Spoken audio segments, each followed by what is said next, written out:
We're now entering SM Marilao. Ang problema, hindi ko na saan ng parking. First time namin dito. Ayun, SM Marilao. With the mommy, Michelle, and me. Bakit kami sini? Layo, no? From Quezon City. Dito tayo sa SM Marilao. Tingin ko bagong-bago pa. Kasi yung parking areas nila, wala pang ano. Wala pang nagbabantay. Tsaka mukhang free pa. Bago ba to? Hindi lang ako napunta eh. Kaya na ako sine. Ganda oh. Ito na SM ah. Kaliwa. Typical SM, pati yung mga ilaw. Pero ba elevator? Ayun, may escalator. Ay nako. Dito kami. Supermarket, Brento, Conti. Dito kami. Ito ang elevator. Mami ko manood kasi ng sine. Hiling manood eh. Yung mga ko manood ng sine. Unlock. Kaibigan ko kasi yung mga gano rito, actors and actresses. Si Rosel at saka si ano, Elisa, Glenda. Yung Tokyo. Paborito ng mami ko, Tokyo. Taas. Hindi ako napunta dito. Ganito pala itsura dito. Ang daming tao, Sabado kasi. Pababa. Second floor daw yung sine. Labas. Okay, sale. Taas.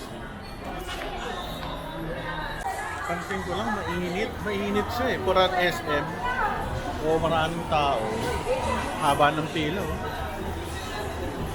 Kanino kaya ang pipila?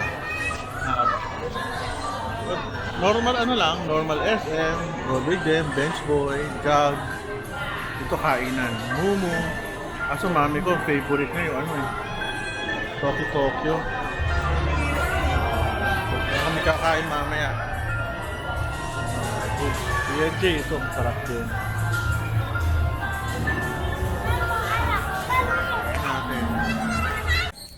Paglakad tayo dito. Kasi nandun ako sa holding area ng mga artista. Meron kaming event dito eh. Kaya ako nagpunta. Melissa Mendez. Biling ko lang nila Glenda Garcia, Rafael Rosel. Si Rafael Rosel is barkada ng kapatid ko. Basketballan. Lakad lang tayo sa loob. Kasi ano na eh. Ayun pa kami sa loob sa holding. Premiere kasi ng pelikula nila, Unlock. Kaya dito muna tayo. Lakad-lakad.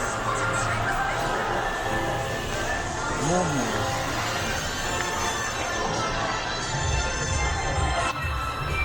Ito ano lang siya, second floor lang. Ito maliit. May Momo. Ano kaya ito? Kaso may mami ko, Tokyo lang talaga gusto mo.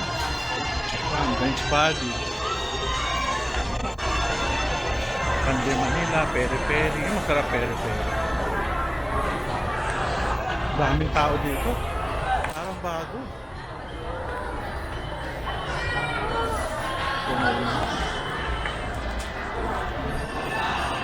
Kaso wala akong balak bumili ng damit. Punong-puno na yung mga cabinets ko. Hindi mo naman nasuot lahat yun kasi meron din ako mga paboritong damit eh. Ayos. Ay, ganda oh. Potato corner. Potato corner. Favorite. Nag-lecture ako dyan sa Potato Corner sa main office sila sa Pasig. Before pandemic, ni-lecture ko COVID. But after a few days, sarado na ang Pilipinas sa quarantine. Ito smart. May globe ko Kaya naman tanong sa Smart kung may glue. Ano? Huawei.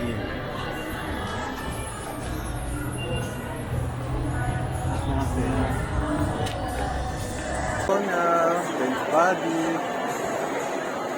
paikot. Ang sa baba.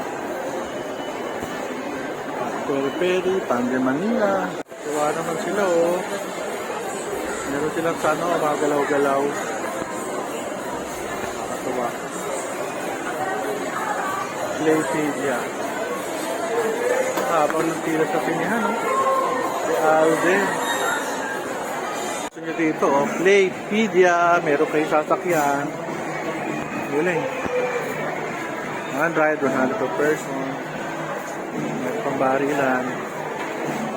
Yung popcorn. Pagbilan. Bibili yung mami ko. Bibili si mami yung popcorn. Lakad.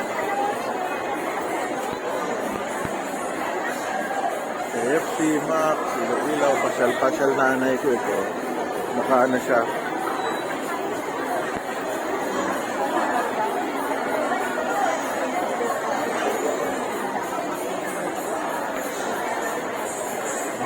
Ito tayo. Tokyo. Meron pa Red Ribbon.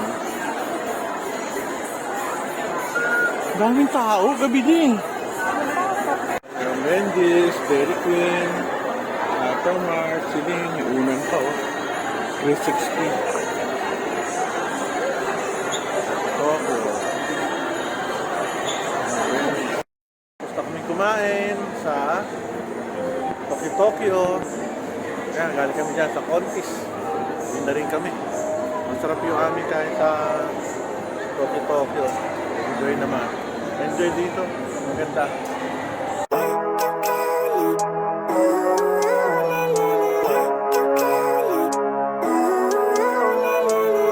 Living life, everyday, late at night, not okay.